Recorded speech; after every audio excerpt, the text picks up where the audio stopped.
What's up guys? Sa video ito ay share ko sa inyo kung paano kayo makatipid ng mobile data.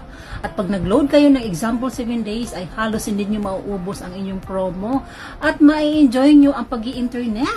Panoorin ang video ito. I-tap mo lang ang settings ng iyong cellphone.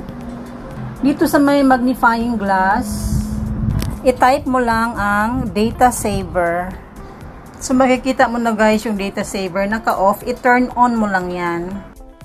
Tingnan ang mga apps sa allow data while data saver is on. So pansinin nyo guys, lahat ng application ay naka-turn off maliban sa mga application na ginagamit ng system ng phone nyo. So yun lang ang naka-turn on. So meaning lahat na apps na naka-turn off ay hindi nag-consume ng mobile data.